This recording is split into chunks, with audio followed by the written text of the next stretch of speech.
नमस्कार. एस न्यूजमध्ये आपलं स्वागत. सविस्तर बातम्या पाहण्यापूर्वी पाहूया ठळक घडामोडी. नांदणीतल्या महादेवी हत्तीण प्रकरणावर उद्या सर्वोच्च न्यायालयात होणार सुनावणी. सुनावणीकडे सर्वांचं लागलं लक्ष. कळंब्यातील गॅसस्फोट प्रकरणी 4 मनुष्यवधाचा गुन्हा दाखल. फॉरेन्सिक लॅबचा अहवाल आल्यानंतर जुना राजवाडा पोलिसांची कारवाई. इचलकरंजीत पाण्यासाठी नागरिकांसह महाविकास आघाडीच्या कार्यकर्त्यांनी अधिकाऱ्यांना धरलं धारेवर. पाणी पुरवठा सुरळीत केला नाही तर गुरुवारी महापालिकेला टाळं ठोकण्याचा दिला इशारा.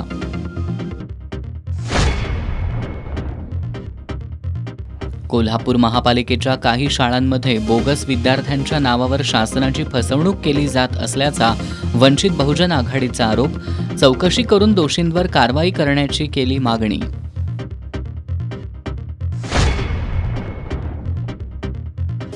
आणि शारदीय नवरात्रोत्सवाच्या पार्श्वभूमीवर श्री अंबाबाई मंदिरातील साफसफाई, रंगरंगोटीसह अन्य कामांना आला वेग.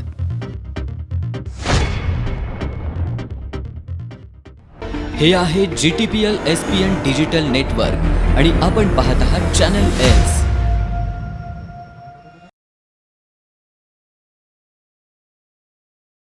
आता बातम्या विस्तारानं. शिरोळ तालुक्यातील नांदणी इथल्या महादेवी उर्फ माधुरी हत्तीण प्रकरणाची सुनावणी घेण्यास अखेर सर्वोच्च न्यायालयानं तयारी दर्शवली आहे. या प्रकरणावर उद्या शुक्रवारी सर्वोच्च न्यायालयात न्यायमूर्ती पारडीवाला यांच्या पीठासमोर ही सुनावणी होणार आहे. शिरोळ तालुक्यातील नांदणी मठातील महादेवी उर्फ माधुरी हत्तीणीला 28 जुलै रोजी वनताराकडे सोपवण्यात आलं. महादेवीला वनताराच्या अधिकाऱ्यांकडे सुपूर्द करताना नांदणी ग्रामस्थ भावूक झाले होते. हत्तीणीला वनताराला पाठवल्यानंतर कोल्हापूर जिल्ह्यातील नागरिकांनी संताप व्यक्त केला होता. आमची महादेवी परत द्या असा एकच नारा देत आमदार सतेज पाटील यांनी नागरिकांची स्वाक्षरी मोहीम राबवली. सुमारे 2,04,000 नागरिकांच्या स्वाक्षऱ्या असलेले फॉर्म राष्ट्रपती द्रौपदी मुर्मू यांच्याकडे पाठवण्यात आले. महादेवी हत्तीण परत यावी यासाठी स्वाभिमानी शेतकरी संघटनेचे नेते माजी खासदार राजू शेट्टी सुरुवातीपासूनच आक्रमक होते. नांदणी ते कोल्हापूर अशी त्यांनी 55 किलोमीटर आत्मक्लेश यात्रा काढली. महादेवी परत यावी यासाठी जिल्ह्यात ठिकठिकाणी सर्व धर्मीय सर्वपक्षीय मूक मोर्चे काढले. या जनरेट्याची शासनालाही दखल घ्यावी लागली. महादेवी हत्तीणीबाबत मुख्यमंत्र्यांनी बैठक बोलावली होती. या बैठकीत सर्वोच्च न्यायालयात फेरविचार याचिका दाखल करण्याचा निर्णय झाला. दरम्यानच्या काळात महादेवी हत्तीण नांदणी मठाकडे परत देण्याची वनतारानंही तयारी दर्शवली होती. शासनासह मठाच्या वतीनंही सर्वोच्च न्यायालयात फेरविचार याचिका दाखल करण्यात आली होती. मात्र त्यावर सुनावणी झाली नव्हती. अखेर याचिकाकर्त्यांनी पुन्हा प्रकरण मेन्शन केलं. त्यानंतर सर्वोच्च न्यायालयानं सुनावणीस तयारी दर्शवली आहे. या प्रकरणावर उद्या शुक्रवारी सर्वोच्च न्यायालयात न्यायमूर्ती पारडीवाला यांच्या पीठासमोर सुनावणी होणार असून या सुनावणीत न्यायालय कोणते निर्देश देणार याकडे सर्वांचं लक्ष लागून आहे. कळंबा मध्यवर्ती कारागृहाच्या पिछाडीस असणाऱ्या मनोरमा कॉलनीत 21 ऑगस्टला गॅसचा स्फोट झाला होता. या स्फोटात 3घांचा बळी गेलाय. या प्रकरणी जुना राजवाडा पोलिसात हिंदुस्तान पेट्रोल अँड ऑइल कंपनीचा विभाग प्रमुख गौरव भट, इंजिनियर हरीश नाईक, सती माता कन्स्ट्रक्शन कंपनीचा कर्मचारी मोहम्मद हुजेर अली आणि कंपनीचा मालक अमोल जाधव या 4घांविरोधात सदोष मनुष्यवधाचा गुन्हा दाखल करण्यात आलाय. कळंबा मध्यवर्ती कारागृहाच्या पिछाडीस असणाऱ्या मनोरमा कॉलनीत अनंत भोजने, पत्नी शीतल, मुलगा प्रज्वल आणि मुलगी इशिता यांच्यासह आजोबा अमर भोजने हे राहत होते. 25 ऑगस्ट रोजी गॅस पाईपलाईनचा भीषण स्फोट होऊन या स्फोटात अमर भोजने यांची पत्नी शीतल, वडील अनंत आणि 5 वर्षाचा मुलगा प्रज्वल आणि 3 वर्षांची मुलगी इशिका हे गंभीर जखमी झाले होते. 25 ऑगस्टला रात्री शीतल भोजने यांचा उपचारादरम्यान मृत्यू झाला होता. 30 ऑगस्टला अनंत भोजने यांचा उपचारादरम्यान मृत्यू झाला होता. तर काल 10 सप्टेंबरला दुपारी उपचारादरम्यान प्रज्वल या चिमुकल्याचाही मृत्यू झालाय.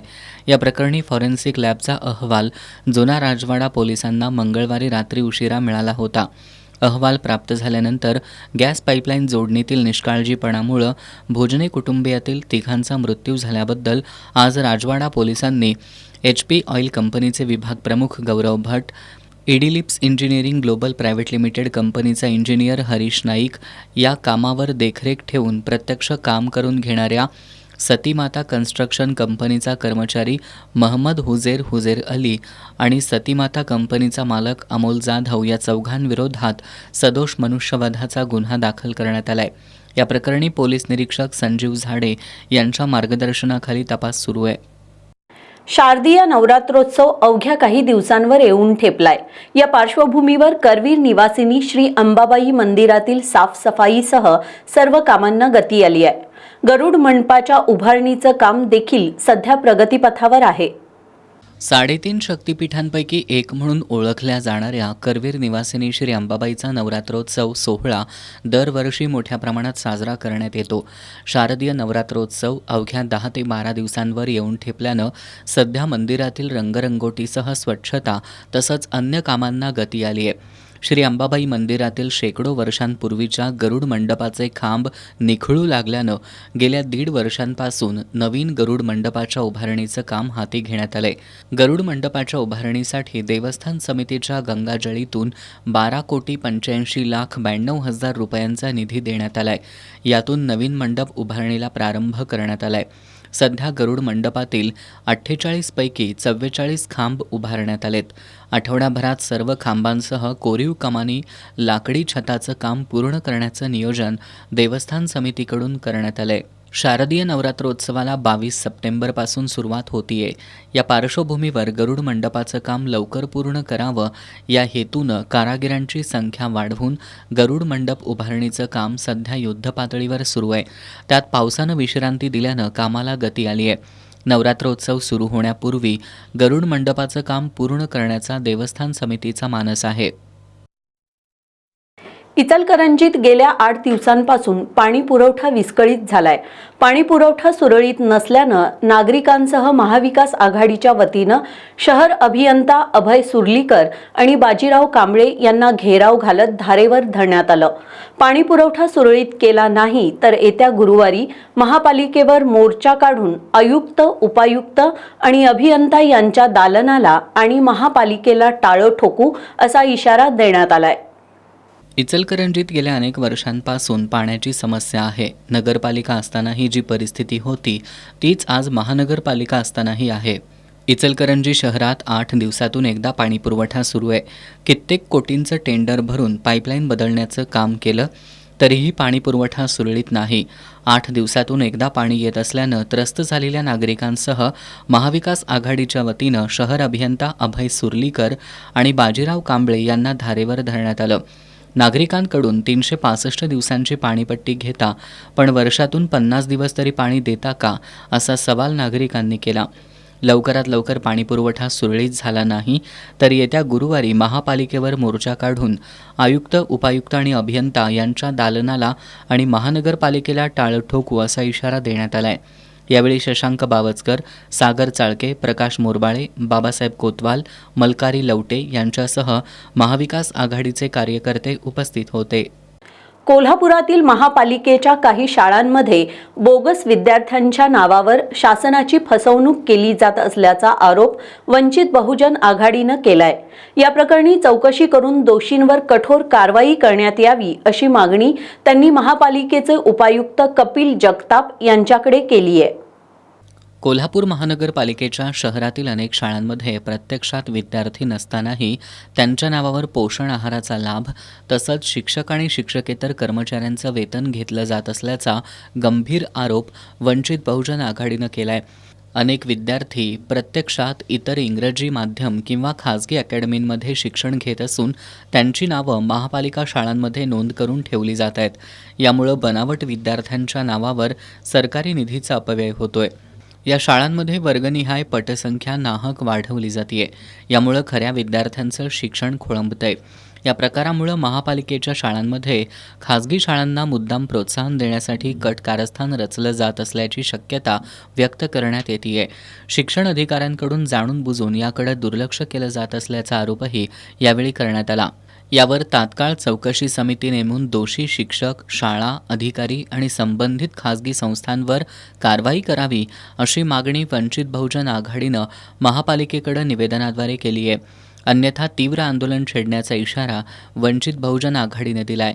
यावेळी जिल्हाध्यक्ष संजय गुदगे, शिवाजी कांबळे, कल्पना शेडगे, फरजाना नदाफ, रघुनाथ कांबळे, संभाजी कागलकर, ज्योती माने, सतीश दुधगावकर आदी कार्यकर्ते उपस्थित होते. इचलकरंजी महापालिकेच्या अतिक्रमण निर्मूलन विभागाच्या वतीनं डॉक्टर बाबासाहेब आंबेडकर रुग्णालयाच्या आवारातील नाश्ता सेंटरचं अतिक्रमण काढण्याची कारवाई सुरू होती. या कारवाईला अतिक्रमणधारकानं विरोध केला. यावेळी महापालिका कर्मचाऱ्यांशी त्याची झटापट झाली. यातून अतिक्रमणधारकानं पेटवून घेण्याचाही प्रयत्न केला. मात्र सर्व विरोध झुगारून महापालिकेनं अतिक्रमण काढलं. इचलकरंजी महापालिकेच्या अतिक्रमण निर्मूलन विभागाचे कर्मचारी डॉक्टर बाबासाहेब आंबेडकर रुग्णालयाच्या आवारातील नाश्ता सेंटरचे अतिक्रमण काढण्यासाठी दाखल झाले. मात्र या कारवाईला अतिक्रमणधारकांनी विरोध केला. यावेळी त्याचा अधिकाऱ्यांशी जोरदार वाद झाला. मात्र हा विरोध झुगारून महापालिकेनं या अतिक्रमणावर कारवाई केली. महापालिकेनं या अतिक्रमणावर कारवाई केली असली तरी त्यात सातत्यानं ठेवावं, तसंच शहरातील अन्य ठिकाणच्या अतिक्रमणांवरही कारवाई करावी अशी मागणी होतीये.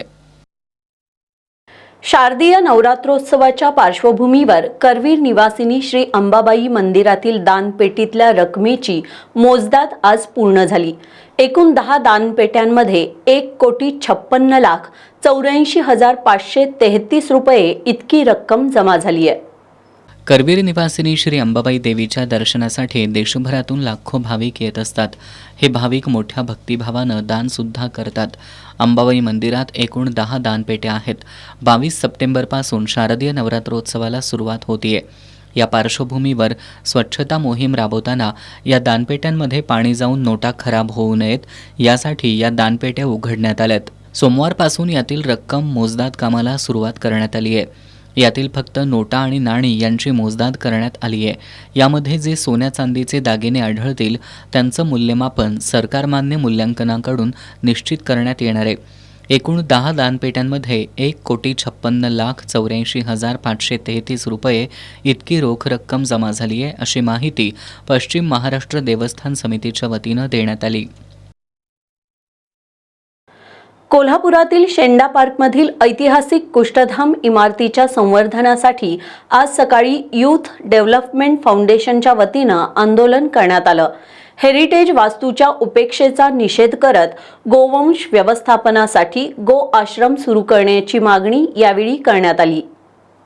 राजर्षी छत्रपती शाहू महाराजांनी 1890 साली उभारलेली ऐतिहासिक कुष्ठधाम इमारत सध्या उपेक्षेचा बळी ठरतीये. या वास्तूच्या जळीत कांडानंतरही जिल्हा परिषद किंवा राज्य शासनाकडून कोणतीही ठोस कार्यवाही करण्यात आलेली नाही. या निष्क्रियतेचा निषेध करत आज सकाळी यूथ डेव्हलपमेंट फाउंडेशननं या वास्तूसमोर 2 तास आंदोलन केलं. भटक्या गायींसह करण्यात आलेल्या या आंदोलनात गो आश्रम सुरू करा, गोवंश वाचवा अशा जोरदार घोषणा देण्यात आल्या. कुष्ठधामच्या संवर्धनासाठी तातडीचा आराखडा तयार करावा, खंडित वीज पुरवठा त्वरित पूर्ववत करावा, या ठिकाणी गो आश्रम सुरू करून भटक्या गोवंशाची योग्य व्यवस्था करावी, नवीन हेरिटेज कमिटी तातडीनं गठीत करावी अशा मागण्या यावेळी करण्यात आल्या.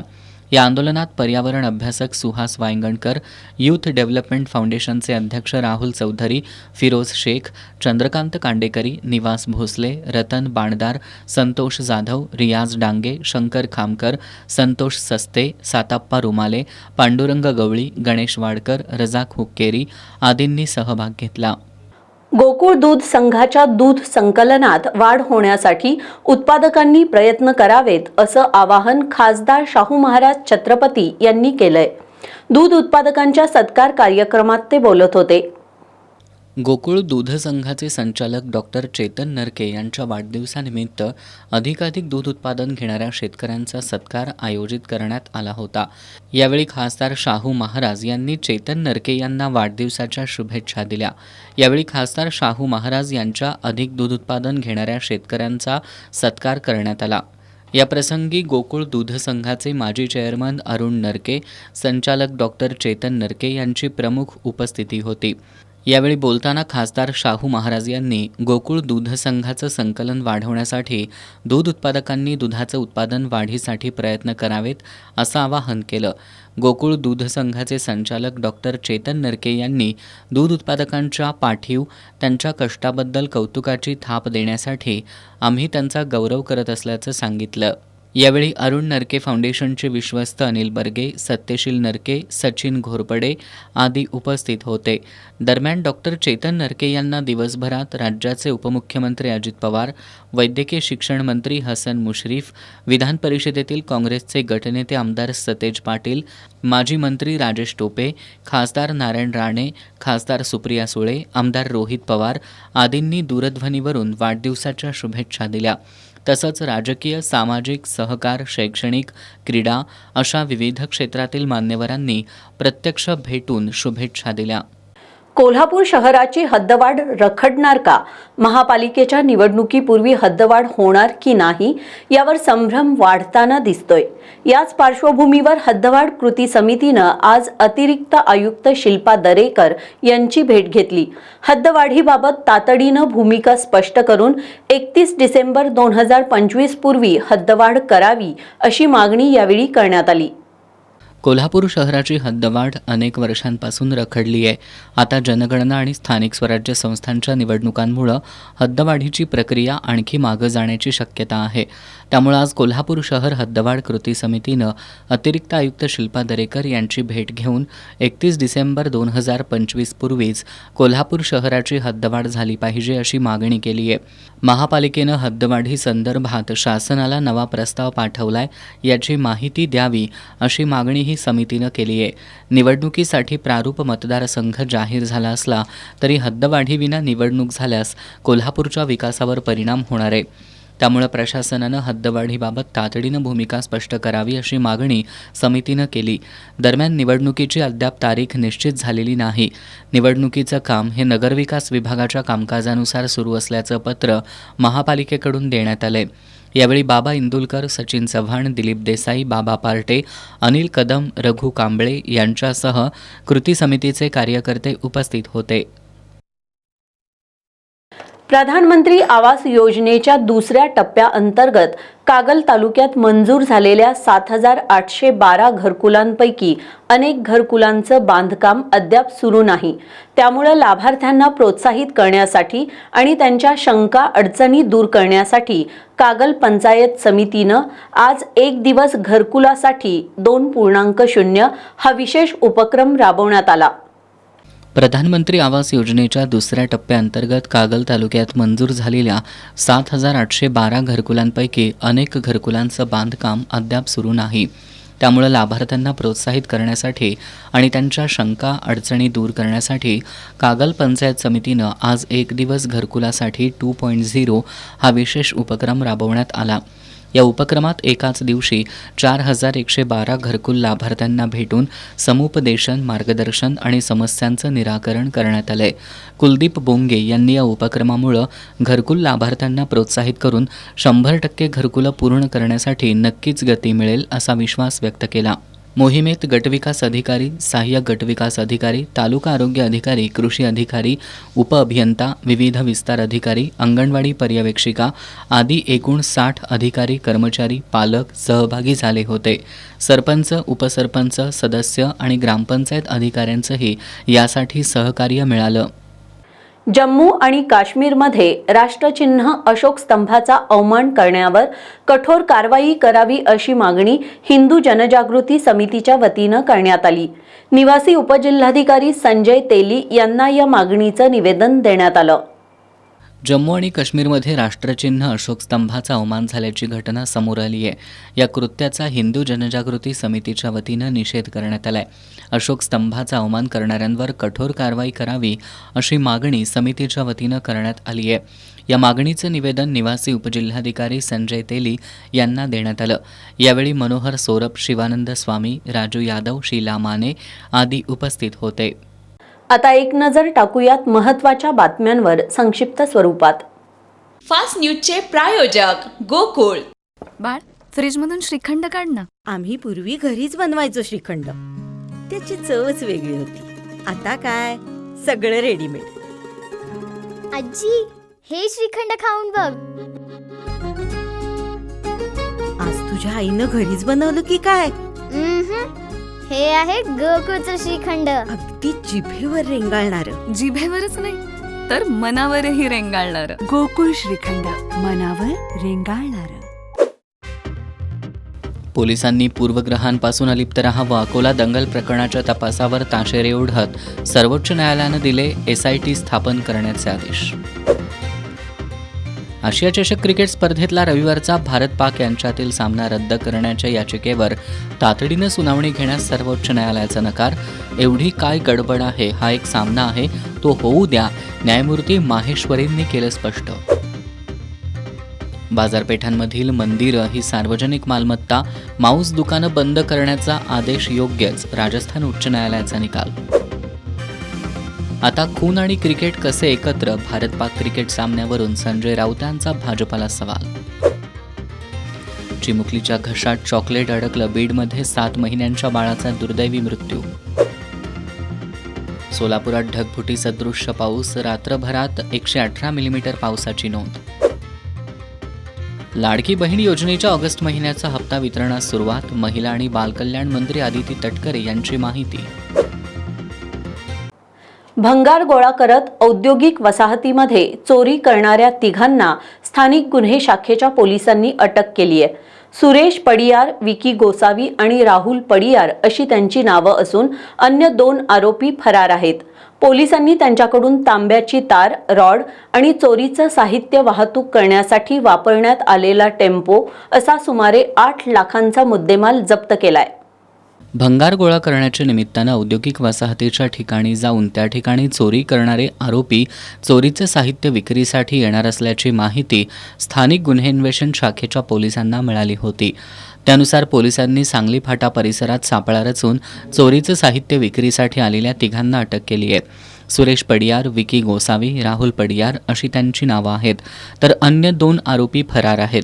पोलिसांनी त्यांच्याकडून गोकुळ शिरगाव, हातकणंगले, शिरोली MIDC, शहापूर, शिरोळ अशा विविध पोलीस ठाण्यांच्या हद्दीतील 11 चोरीचे गुन्हे उघडकीला आणलेत.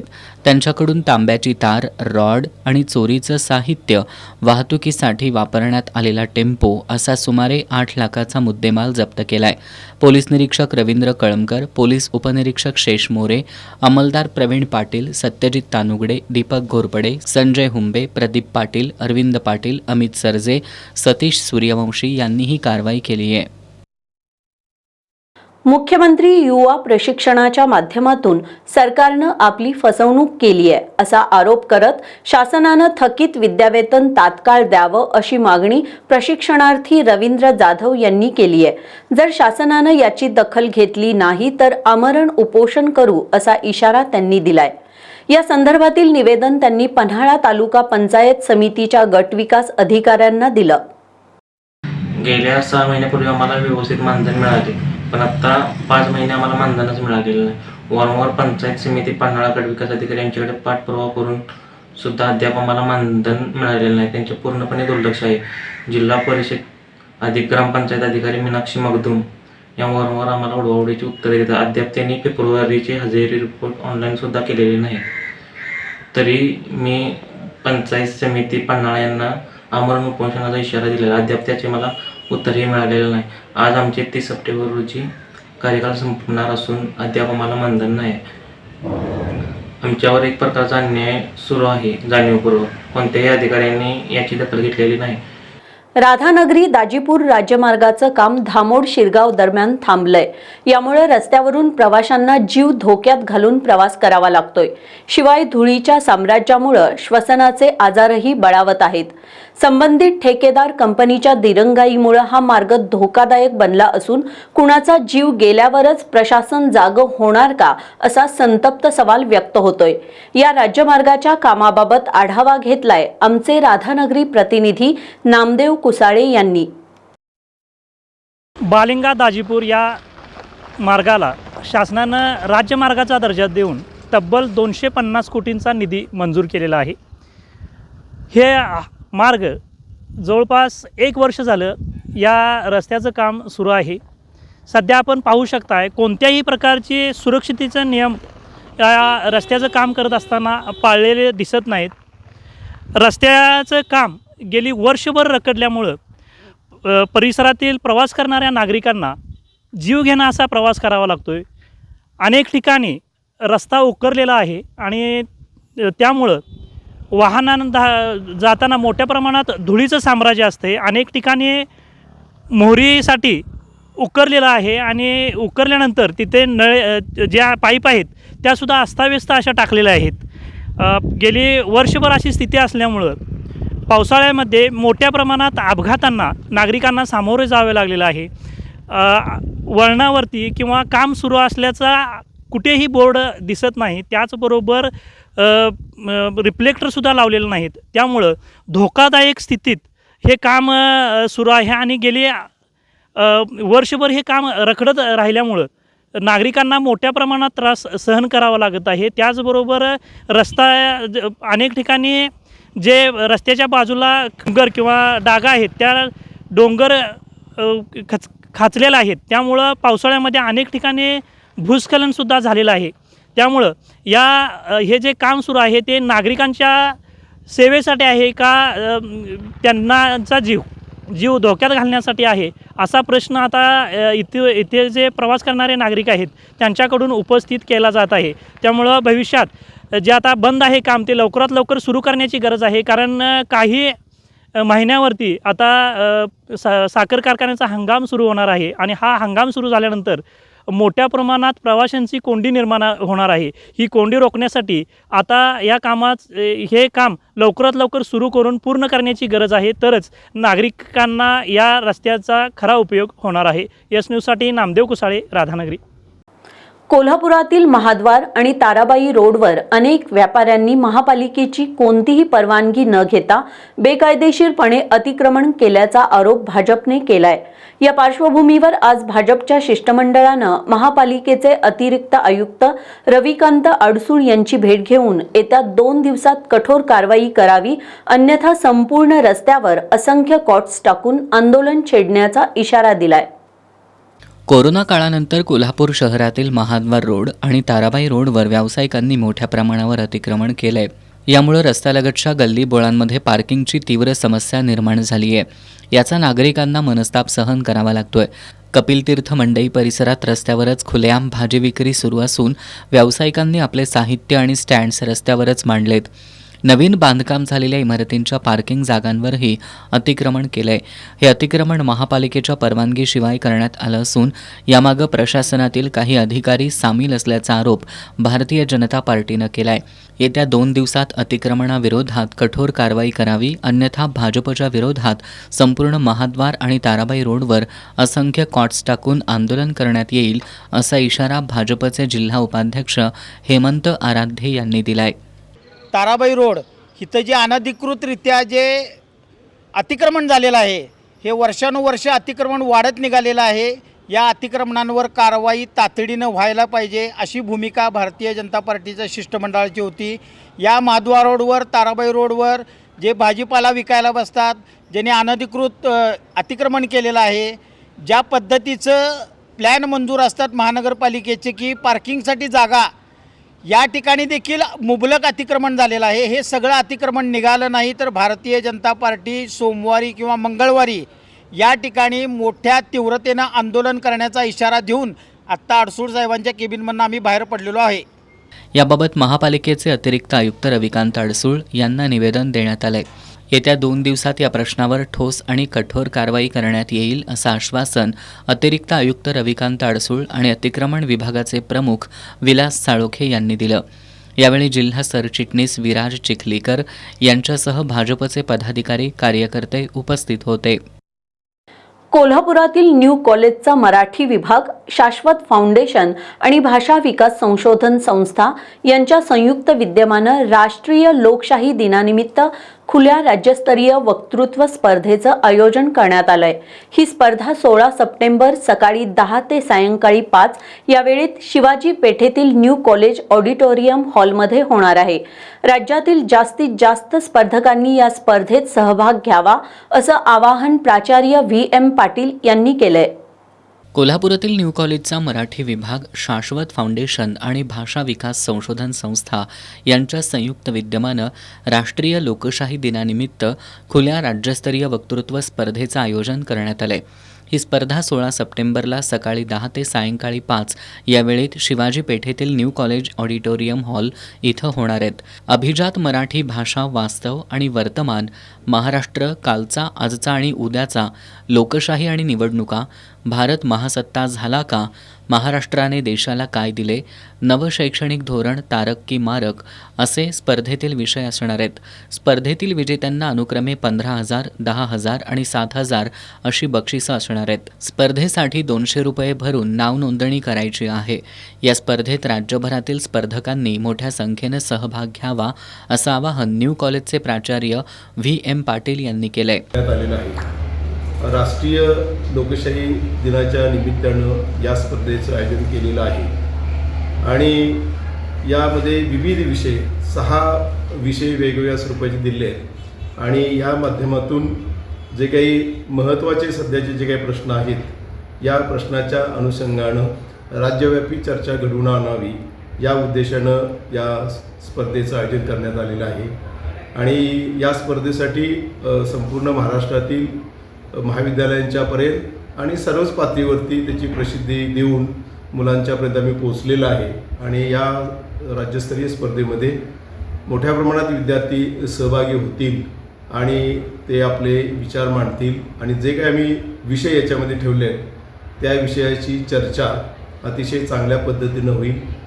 दर्जा त्याचा अतिशय उच्च असा राहील आणि एक चांगल्या प्रकारचं वैचारिक मंथन या निमित्तानं घडून येईल अशी आम्हाला आशा आहे आणि ही स्पर्धा यशस्वी व्हावी म्हणून तिन्ही संस्थांच्या वतीनं आम्ही अतिशय काळजीपूर्वक तिचं नियोजन केलेलं आहे आणि अतिशय पारदर्शकपणे या स्पर्धा पार पाडतील अशी मला आशा आहे. अलीकडच्या काळात तरुणांमध्ये नवीन विचारांचं मंथन व्हावं, चर्चा घडून यावी हाच या वक्तृत्व स्पर्धेचा उद्देश असल्याचं शाश्वत फाउंडेशनचे प्रभाकर पाटील यांनी म्हटलंय. च्या काळामध्ये माध्यमांमध्ये असेल किंवा एखादी समाजामध्ये सुद्धा ज्या विषयांच्यावरती चर्चा व्हायला पाहिजे, ज्याच्यावरती परिपक्व विचार पुढे यायला पाहिजेत, ते कुठंतरी थांबले आहेत असं वाटतं आणि त्या दृष्टिकोनातून तरुणांच्यामध्ये नवीन विचार मंथन व्हावं, चर्चा घडून यावीत आणि लोकांच्यापर्यंत योग्य संदेश जावा हा हेतू ठेवून आम्ही ह्या कार्यक्रमाचं नियोजन केले.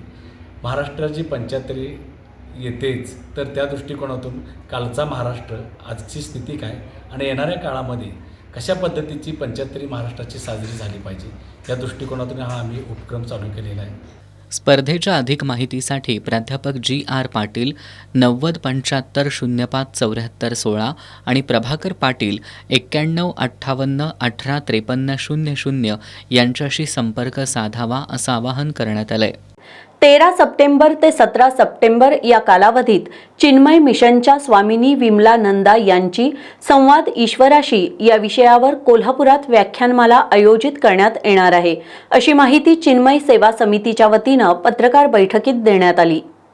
चिन्मय सेवा समितीच्या वतीनं चिन्मय मिशनच्या जागतिक कीर्तीच्या वक्त्या स्वामिनी विमलानंदा यांच्या व्याख्यानमालेचं आयोजन करण्यात आलंय.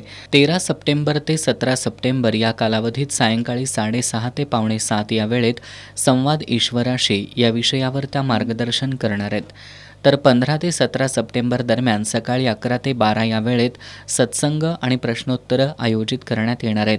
चिन्मय पुष्पांजली बिल्डिंगमध्ये या कार्यक्रमाचं आयोजन करण्यात आलंय अशी माहिती चिन्मय मिशन कोल्हापूरचे प्रभारी स्वामी दत्तराजानंद यांनी पत्रकार बैठकीत दिली आहे. स्वामिनी विमलानंदा या गुरुदेव स्वामी चिन्मयानंद यांच्या शिष्या असून त्यांनी मुंबईतील JJ कॉलेज ऑफ आर्किटेक्चरमधून बॅचलर ऑफ आर्किटेक्चर पदवी प्राप्त केली आहे. आंतरराष्ट्रीय स्तरावर त्यांनी अनेक देशात आध्यात्मिक, सांस्कृतिक, व्यवस्थापन आणि सामाजिक विषयावर व्याख्यानं दिली आहेत. यासह भारतातील IIT आणि IIM अहमदाबाद अशा शैक्षणिक संस्थांमध्ये व्हिजिटिंग लेक्चरर म्हणून त्या मार्गदर्शन करतात. याशिवाय त्यांची अनेक पुस्तकं प्रकाशित झाली आहेत. कोल्हापूरमध्ये त्या पहिल्यांदाच येत आहेत. व्याख्यानासाठी प्रवेश विनामूल्य असून सर्वांनी याचा लाभ घ्यावा असं आवाहन स्वामी दत्तराजानंद यांनी केलंय. या पत्रकार बैठकीला चिन्मय सेवा समितीचे अध्यक्ष हसमुखभाई शहा आणि स्नेहल कारंडे उपस्थित होते. शेवटी पुन्हा एक नजर आजच्या ठळक घडामोडींवर. नांदणीतल्या महादेवी हत्तीण प्रकरणावर उद्या सर्वोच्च न्यायालयात होणार सुनावणीकडे सर्वांचं लागलं लक्ष. कळंब्यातील गॅसस्फोट प्रकरणी 4 मनुष्यवधाचा गुन्हा दाखल. फॉरेन्सिक लॅबचा अहवाल आल्यानंतर जुना राजवाडा पोलिसांची कारवाई. इचलकरंजीत पाण्यासाठी नागरिकांसह महाविकास आघाडीच्या कार्यकर्त्यांनी अधिकाऱ्यांना धरलं धारेवर. पाणी पुरवठा सुरळीत केला नाही तर गुरुवारी महापालिकेला टाळं ठोकण्याचा दिला इशारा.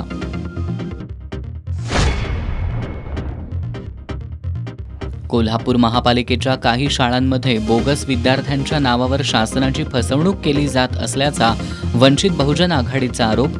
चौकशी करून दोषींवर कारवाई करण्याची केली मागणी.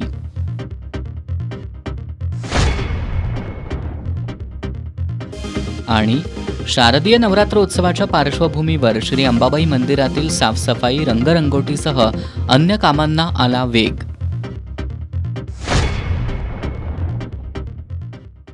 याबरोबरच आजचं बातमीपत्र संपलं. नमस्कार.